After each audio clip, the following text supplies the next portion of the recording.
मदीने जाते हैं तो मदीने के फ़ज़ाइल के हवाले से चंद बातें पेश करना चाहूँगा। बाज़ उलमा ये कहते हैं कि मक्का जो है वो अफ़ज़ल है, उसमें अफ़ज़लियत में इख्तलाफ़ करते हैं। बाज़ उलमा कहते हैं कि मक्का अफ़ज़ल है, बाज़ ये कहते हैं कि मदीने पाक अफ़ज़ल है। तो इस बात में अफ़ज़लियत में इख्तलाफ़ करते हैं। शाह अब्दुल हक मुहद्दिस देहलवी अलैहिर्रहमा ये वो आशिक रसूल हैं कि जिन्हें हर रात मेरे आका करम फरमाते थे, अपना दीदार कराते थे। शाह अब्दुल हक मुहद्दिस देहलवी फरमाते हैं कि इस इख्तलाफ को आपने इस तरह ख़त्म किया। आपने बताया, लोग कहते हैं कि भाई मक्का अफ़ज़ल है, कुछ उलमा कहते हैं मदीना अफ़ज़ल है। शाह अब्दुल हक ऐसे आशिक रसूल जिन्हें हर रात हुजूर का दीदार होता है, वो फरमाते हैं कि अगर हुजूर मक्का में हो तो मक्का अफ़ज़ल है, और अगर हुजूर मदीने में है तो मदीना अफ़ज़ल है।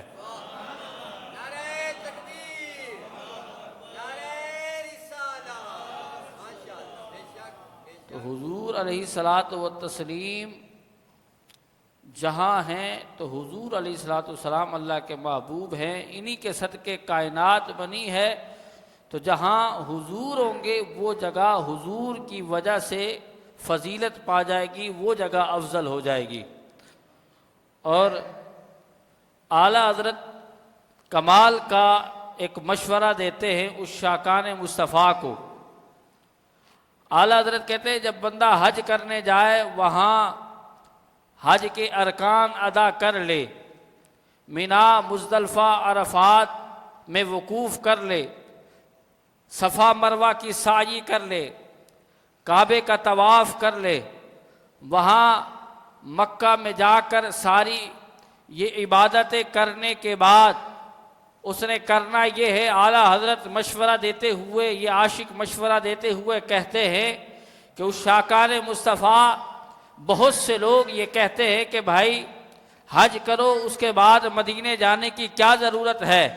आला हज़रत अपना मशवरा देते हैं, कहते हैं उस शाकान मुस्तफ़ा जब मीना चले जाओ, मुज़दलिफ़ा चले जाओ, अरफ़ात में ठहर लो और सफ़ा मरवा पर साई कर लो, तवाफ़ कर लो। ये सारे काम करने के बाद अब घर नहीं जाना, अब मदीने चले आना। इसलिए कि कहते हैं हाजियो आओ शहनशाह का रोज़ा देखो। अरे काबा तो देख चुके, अब काबे का भी काबा देखो। कहा करना यह है कि अब घर नहीं जाना, अब काबे का भी काबा देखना है। अब इस पर एक रिवायत आपको सुनाऊं। लोग कहते हैं कि भाई हुजूर अलैहिस्सलाम की नीयत करके मदीना पाक नहीं जाना चाहिए। हुजूर अलैहिस्सलाम की नीयत करके, ये इरादा करके आप मस्जिद ना जाएं, हुजूर अलैहिस्सलाम के पास ना जाएं। आप ये नीयत करें कि मैं मस्जिद नबवी की नीयत करता हूं, फिर तो जा सकते हैं। हुजूर की नीयत करके नहीं जा सकते। और फिर वो चाहते ये हैं कि लोग मक्का जाएं और मक्का से फिर वापस चले जाएं, हुजूर के शहर ना जाएं। हुजूर अलैहिस्सलाम ने क्या फरमाया? मेरे आका फरमाते हैं मन हज्जा इला मक्का था, जो बंदा मक्के का हज करे उसके बाद सरकार फरमाते सुम्मा कसदनी, फिर वो मेरा इरादा करे। हुजूर ने फरमाया फिर वो मेरा इरादा करे। सरकार ने वाज़े फरमाया फी मस्जिदी, मेरी मस्जिद में। सरकार ने ये नहीं फरमाया मेरे मस्जिद में आने का, सरकार ने फरमाया मेरा इरादा करे, मेरी नीयत से आए कि हुजूर अलैहिस्सलाम की मैं रोज़े पाक की ज़ियारत करने जा रहा हूँ, सरकार अलैहिस्सलाम से मुलाकात करने जा रहा हूँ।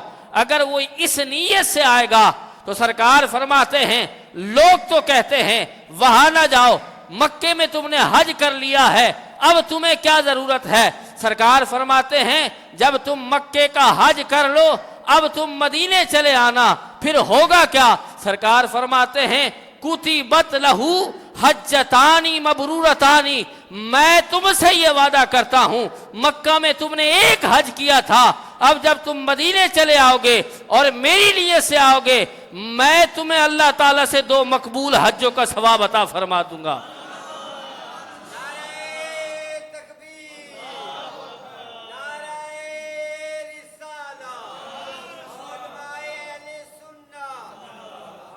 जब बंदा मदीने चले जाता है और हुजूर की नीयत से जाता है, सरकार फरमाते हैं अल्लाह उसे 2 मकबूल हज्जों का सवाब अता कर देता है। सरकार अलैहिस्सलाम फरमाते हैं मन तताहरा, जो मस्जिद नबवी में जाकर, सरकार फरमाते हैं जैसे हम जाते हैं वहाँ और होटल में वुज़ू करते हैं, सरकार फरमाते हैं जिसने वुज़ू किया मन तताहरा सुम्मा ता, फिर वो मस्जिद नबवी में आया, फसल्ला फीही, और उसमें उसने नमाज पढ़ी, सरकार फरमाते कान लहू का हज्जतिल कामिला, रब ताला उसे 1 हज्ज कामिल का सवाब अता फरमा देता है। तो मदीने पाक में अगर कोई नमाज पढ़ता है तो 1 नमाज के बदले अल्लाह ताला उसे हज्ज कामिल का सवाब अता फरमा देता है। लोग कहते हैं भाई मदीने क्यों जाते हो, उधर मिलता क्या है? हमने कहा सब कुछ मिलता हुजूर के दर से है, सब कुछ उसी दर से मिलता है। लोग कहते हैं उधर क्यों जाते हो, हुजूर का तो विसाल हो चुका है, वो तो कब्र में मट्टी में मिलकर ख़त्म हो चुके हैं माज़ल्ला, वो तो जिंदा ही नहीं है। हमने कहा 70,000 फरिश्ते सुबह को हुजूर के रोज़े पर आते हैं और शाम तक खड़े होकर क्या करते हैं, हुजूर के रोज़े पर खड़े होकर दुरूद व सलाम पढ़ते रहते हैं। फिर वो चले जाते हैं, 70,000 और आते हैं जो शाम को आते हैं, सुबह तक खड़े रहते हैं और बस यही करते रहते हैं कि दुरूद व सलाम पढ़ते रहते हैं। हमने कहा ये फरिश्ते क्यों आते हैं, ये फरिश्ते क्यों आते हैं अगर हुजूर कब्र में नहीं है? ये क्या लेने आते हैं जब हुजूर कब्र में नहीं है? तो सुनो, ये फरिश्ते जब हमने पूछा कि आसमानों की बुलंदियां छोड़कर इधर क्या लेने आते हो, तो ये फरिश्ते उनको जवाब देते हैं जो कहते हैं मदीने में क्या लेने जाते हो, तो वो जवाब देते हैं ये अर्ज़ मुकद्दस है, ये अर्ज़ मुकद्दस है, ये तैबा की ज़मीन है, जन्नत भी यही, मालिक जन्नत भी यही है।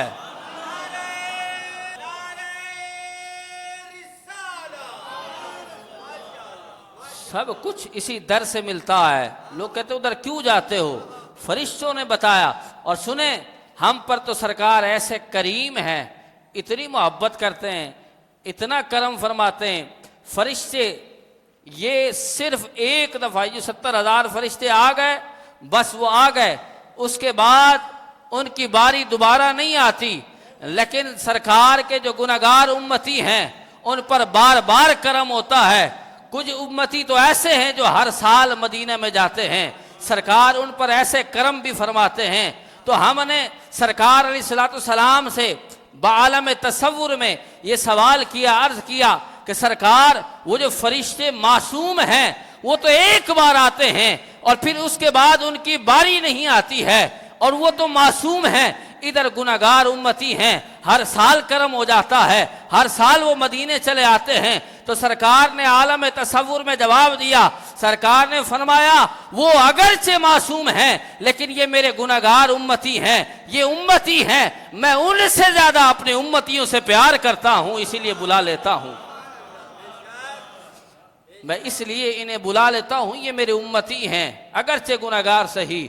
और फिर सरकार अलैहिस्सलाम का दर ऐसा है जो जिस नीयत से जाता है सरकार उस पर करम फरमाते हैं। आज भी जो जिस नीयत से जाता है, सरकार रहमतुल लिल आलमीन बनकर आए हैं, सरकार बड़े करीम हैं। शेख शिबली अलैहिर्रहमा कहते हैं कि मैं मदीने में बैठा था और वहाँ एक जनाजा आया, चूँकि आप अल्लाह के वली थे, आपने कश्फ के ज़रिए देख लिया कि ये जो जनाजा आया है जिस बंदे का, ये बहुत बड़ा गुनहगार है। मस्जिद नबवी में हुजूर अलैहिस्सलाम के और रोज़ा पाक में एक जनाजा आया। शेख शिबली कहते हैं मैंने उस जनाजे को देखा, उस मैयत को देखा, तो मैं समझ गया ये तो बहुत बड़े गुनहगार और सियाकार बदकार बंदे की है, ये मैयत तो इतने बड़े गुनहगार की है, लिहाजा मैं इसका जनाजा नहीं पढ़ूंगा। शेख शिबली अलैहिर्रहमा कहते हैं मैं इसका जनाजा नहीं पढ़ूंगा। अब वो जनाजा आया है मस्जिद नबवी में, हुजूर के शहर में, हुजूर के रोजे पर। शेख शिबली अलैहिर्रहमा अल्लाह के वली कहते हैं कि मैं जनाजा नहीं पढ़ूंगा क्योंकि ये बहुत बड़ा खताकार है, सियाकार है। अल्लाह के वली जान लेते हैं। अब वो समझ गए कि ये गुनाहगार है। शेख शिबली अलैहिर्रहमा जाकर मस्जिद के कोने में बैठ गए। जब जनाजा हो गया, लोग जनाजे को लेकर जाने लगे। शेख शिबली अलैहिर्रहमा जो जनाजा पढ़ने नहीं गए थे, अब उठकर भागने लगे और उस मैयत को कंधा देने लगे। शागिर्द सवाल करने लगे। शागिर्दों ने सवाल किया, ऐ शेख शिबली अलैहिर्रहमा, ए हमारे उस्ताद करीम, पहले तो तुम जनाजा नहीं पढ़ रहे थे, पहले आप जनाजा पढ़ने नहीं जा रहे थे और आपने बताया ये गुनाहगार है, मैं इसका जनाजा नहीं पढ़ूंगा। अब कैसे माइंड तब्दील हो गया, अब जहन कैसे तब्दील हो गया? कहा बात तो इसी तरह थी, मैं मुराकबे में गया, मुझ पर करम हुआ, सरकार ने अपना दीदार करा दिया। और सरकार ने अपना दीदार कराने के बाद फरमाया, शिबली तूने जनाजा क्यों नहीं पढ़ा है? कहा सरकार मैंने जनाजा इसलिए नहीं पढ़ा है, ये तो बहुत बड़ा गुनाहगार था, खताकार था। मैंने कहा मैं इसका कैसे जनाजा पढ़ूं? सरकार ने फरमाया तूने ये देखा है ये गुनाहगार बड़ा है, तूने ये नहीं देखा ये दर किसका है, ये दर किसका है? ये दर रहमतुल लिल आलमीन का है। जब ये आ चुका है तो करम हो चुका है, रब ने करम फरमा दिया है, इसके गुनाहों को माफ फरमा दिया है। तो शेख शिबली कहते हैं इसीलिए मैं कंधा देने चला गया। अब सुने, हुजूर अलैहिस्सलाम के रोज़े पाक पर जो उशाकान मुस्तफ़ा पहुँच जाते हैं, उन्हें उनके हुजूर अलैहिस्सलाम के रोज़े पाक से किस कदर मोहब्बत हो जाती है। और मैं ये बताऊंगा कि जो जाता है तो कौन किस तरह क्या मांगता है। एक बच्चे के बारे में आता है, एक आलिम बयान करते हैं कि मैं अपने मुल्क से जब मैं हुजूर के शहर पहुंचा तो मैंने होटल में स्टे किया। जब मैं होटल में रुका तो मेरे लिए खाना भेज दिया गया, गोश्त का सालन था। तो एक 10 से 11 साल का बच्चा वो मेरे सामने आकर खड़ा हो गया। वो आलिम साहब कहते हैं मैं गोश्त खाता और हड्डियों को ऐसे फेंक देता। अब वो जो 10 साल का बच्चा था वो उन हड्डियों को उठाता और चूसता। तो वो आलिम साहब कहते हैं लगता है कि ये बच्चा कई दिनों से फाके में है। आलिम साहब कहते हैं मैंने उस बच्चे का हाथ पकड़ा और मैंने कहा ए बच्चे ये क्यों अमल करता है, हड्डी को क्यों चूसता है? उसने जवाब दिया कि मैं कई दिन से फाके में हूं। तो मैंने कहा हड्डियों को चूस लूंगा तो कुछ सुकून मिल जाएगा, मेरी भूख खत्म हो जाएगी, कुछ तो सुकून हासिल होगा। अब वो आलिम साहब कहते हैं तेरे माँ बाप कहाँ हैं? कहा मेरे माँ बाप नहीं है, मैं यतीम हूं, मेरे माँ बाप नहीं है। आलिम साहब को और रहम आया, उन्होंने कहा मैं तुम्हें अपने मुल्क लेकर चलता हूं, तुम्हारा अगर बाप नहीं है मैं तुम्हारा बाप हूं, मेरी जोजा तुम्हारी माँ बन जाएगी, मेरे बच्चे तुम्हारे बहन भाई बन जाएंगे, ये सारे रिश्ते तुम्हें मिल जाएंगे। तुम मेरे साथ चलो, तुम्हें खाना भी दूंगा, तुम्हें सारी चीजें दूंगा, तुम्हें अपनी जायदाद में से हिस्सा भी दूंगा, तुम मेरे साथ चलो, यहां से चलते हैं। और ये बातें जो आलिम कर रहे थे उस बच्चे के हाथ को पकड़ कर रहे थे। जैसे बच्चे ने ये बात सुनी तो हाथ छुड़ा लिया। हाथ छुड़ाने के बाद कहा ए अल्लामा साहब बाहर आइए अपने कमरे से। बाहर आने के बाद कहा तुम मुझे कौन से रिश्ते दे सकते हो? कहा मैं तुम्हारा बाप बन जाऊंगा, मेरी जोजा तुम्हारी माँ बन जाएगी, मेरे बच्चे तुम्हारे बहन भाई बन जाएंगे, ये सारे रिश्ते नाते मैं तुम्हें दे दूंगा, जायदाद में से भी हिस्सा दूंगा, सब कुछ दे दूंगा, तुम मेरे साथ चलो। कहा तुम सब कुछ तो दे सकते हो। गुंबद खजरा की तरफ इशारा किया, कहा वहां ये गुंबद खजरा होगा, ये दे सकते हो? कहा ये तो नहीं हो सकता। कहा फिर ये सारे रिश्ते नाते और ये भूख प्यास मैं सब बर्दाश्त कर सकता हूं, लेकिन गुंबद खजरा को नहीं छोड़ सकता हूं।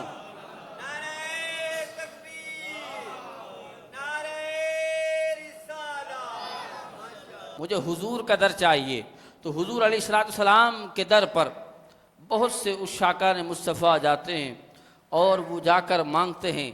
कोई किसी तरीके से मांगता है और जो मदीने गए हैं जो मांगते हैं तो फ़ौरन सरकार करम फरमाते हैं और अता फरमाते हैं।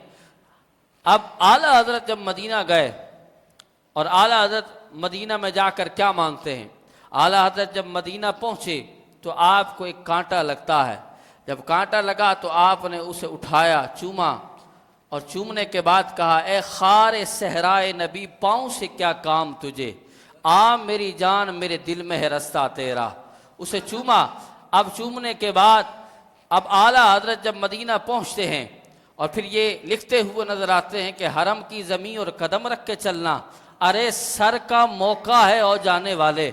आला हजरत अब मदीना पाक में जाकर क्या मांगते हैं, कोई मदीना पाक जाता है तो कुछ मांगता है, कोई कुछ मांगता है। आला हजरत जब हुजूर के शहर हुजूर अलैहिस्सलाम की जारी मुबारक के सामने आप खड़े हैं तो आप क्या मांगते हुए नजर आते हैं। आला हजरत कहते हैं कि या रसूल अल्लाह, आपने करम फरमाया है, आपने मुझे कई बार दीदार कराया है, लेकिन आपने ख्वाब में करम फरमाया है, ख्वाब में आपने दीदार कराया है, लेकिन अब चूंकि मदीना चल कर आया हूँ, आप रहमतुल लिल आलमीन हैं, करम फरमाएं, अब मैं जागती आंखों से आपका दीदार करना चाहता हूँ, हुजूर करम फरमाएं।